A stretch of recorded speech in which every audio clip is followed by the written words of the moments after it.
forecast first. Sponsored by Natex Heating, Cooling, and Plumbing. Well, if you've been out at all tonight, it is quite chilly out there. With the clear skies, we've seen our temperatures plummet. Readings now down to 14. That's the air temperature. And with the wind, it feels like 4 right now. So very chilly conditions across the area. And we're going to stay cold, obviously, through tomorrow morning. And for the kids at the bus stop, probably finding those temperatures down near 12 degrees to begin the day. But we are forecasting quite a bit in the way of sunshine through the afternoon. And we're going to get up to 36 for a high. It gets even better. And just in time for the weekend, we'll show you just how nice coming up. WCIA 3 News starts right now. Now from WCIA 3 News. An infant is in the NICU and his father is accused of abusing him. What the mother had to say when we called. I've never had no experience in roofing. But that's changed for students at one school, how it's helping them with their future. And one piece of interstate feels more like you're driving off-road. How long it could be until it's fixed. You're watching your local news leader. This is WCIA 3 News at 10. In a case of suspected child abuse, a 2-month-old has fractured bones, burns, and bruises on his body. The father is accused of doing it. Good evening. I'm Paul Cicchini. And I'm Jessica Coons. 31-year-old Seth Nashland is in protective custody at the Macon County Jail. He's charged with aggravated battery to a child. He took his son to the hospital last week, and doctors questioned him about how his baby got such serious injuries. WCIA 3's Jennifer Jensen is live in the newsroom. Jennifer, police say Nashland admitted to lying about what really happened. Jessica, the sheriff's office says Nashland told them he lied when he first tried to explain how his son got hurt. I talked to his wife on the phone today to see what his family has to say about this. She told me she did not want to talk about it. Seth Nashland gave police several contradicting explanations for why his 2-month-old son had fractured ribs, bleeding in his brain, bruises, and burns on his groin. Police first questioned Nashland after he took his son to the emergency room. He told medical staff either the family dog trampled on Declan or his 3-year-old daughter may have fallen on him. He also said he accidentally shut off the cold water while giving his son a bath. When police questioned him, Nashland said he got frustrated and pushed his son onto a blanket and his head hit a TV stand. He also repeated what he told medical staff about accidentally turning off the cold water, causing the burns.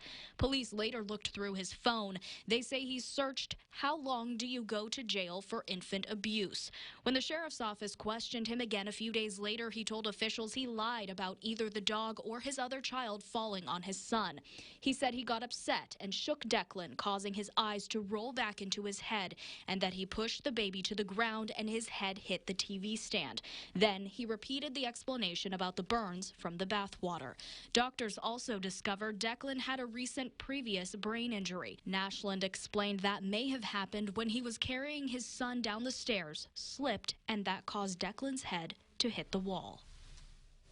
Nashland also told police the reason he lied was because he panicked and feared embarrassment if the truth got out. In the newsroom, I'm Jennifer Jensen, WCIA 3, your local news leader. All right, Jennifer, thank you for that report. Declan was transferred to St. John's Hospital in Springfield. He's on a respirator and taking medication for uncontrollable seizures. Medical staff say he might not live, and if he does, he might have problems with vision and brain function for the rest of his life.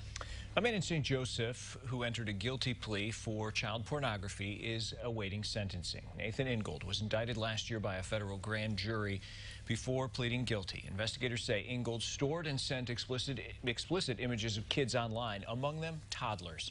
Those pictures are being submitted to the National Center for Missing and Exploited Children. Any victims identified will be told about Ingold's guilty plea. Then they'll have a chance to speak at his sentencing.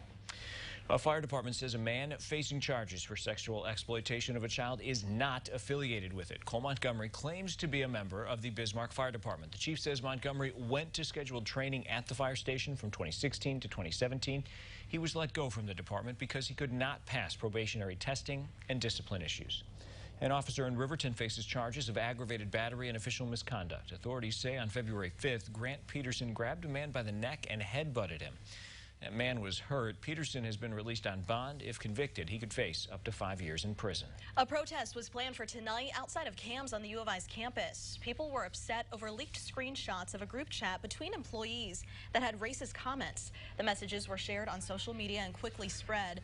The protest started 30 minutes late tonight. Fewer than 10 people were there, and it was done in just a matter of minutes. CAMS said in a statement the worker has been fired and that, quote, CAMS had no knowledge of this private chat and that they sincerely apologize for the offensive nature of those remarks and it will not be tolerated.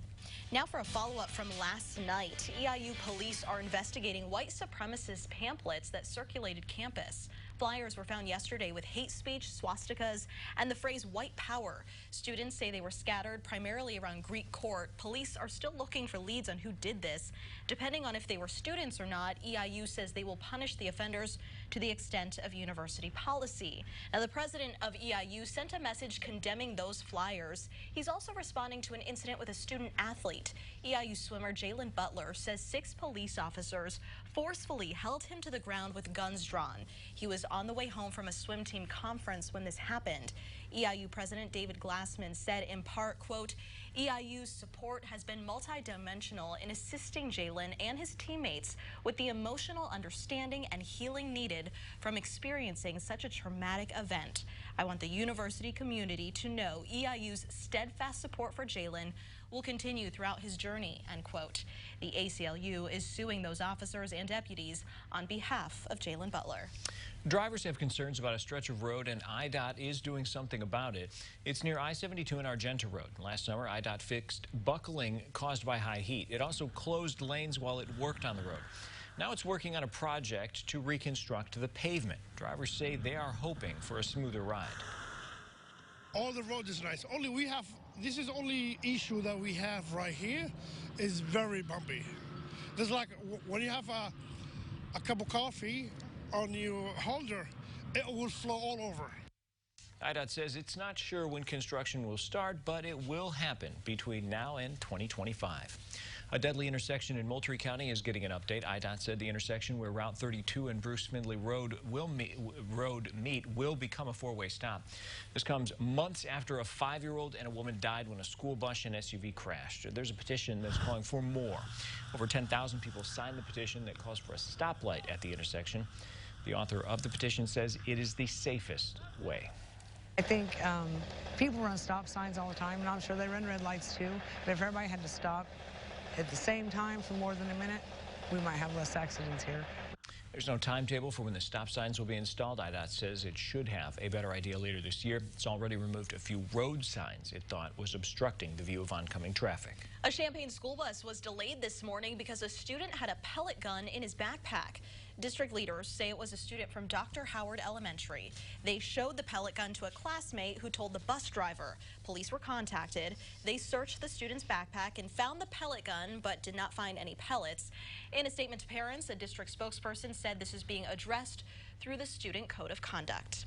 Some people get to learn about careers in school, but others get to have hands-on experience. Lincoln Challenge Academy had that today for some of its cadets. WCIA 3 photojournalist Anthony Fisher looks at how it's helping shape their futures. I withdrew out of high school and I started working hard, and my mother, she saw how hard I was working, but without an education, she told me I wouldn't be able to get nowhere in life. And so she did a lot of research for me. I did research as well, and we came across LCA. I was hanging around with the wrong people, and I knew if I came here, it would rebuild my relationship with my family and also better myself, and so I could get my GED. We intervene in the lives of at-risk youth and try to stray them into a different direction to be successful. I never had no experience in roofing. I met Mr. Pearson. He gave us class.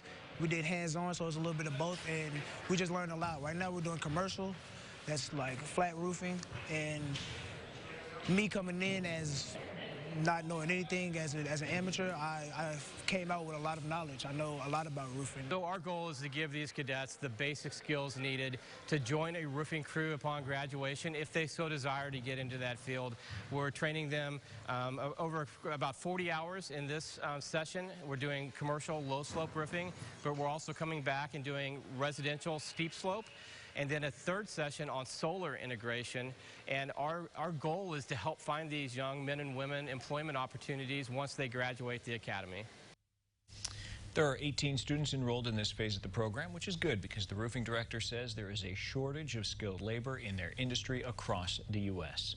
We have an update from last night. A glitch at a bank in central Illinois that was double charging people has been fixed. Some customers of Busey Bank were being charged twice for every transaction. Bank officials say they refunded all customers who were charged overdraft fees because of that issue.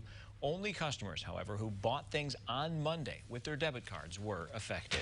It's good news for one downtown, how it was recognized by the federal government. Plus, this block doesn't look like much now, but it used to be home to a popular campus bar, what is soon taking its place. And Champaign-Urbana is getting a temporary population boost with more than 40,000 people coming this weekend.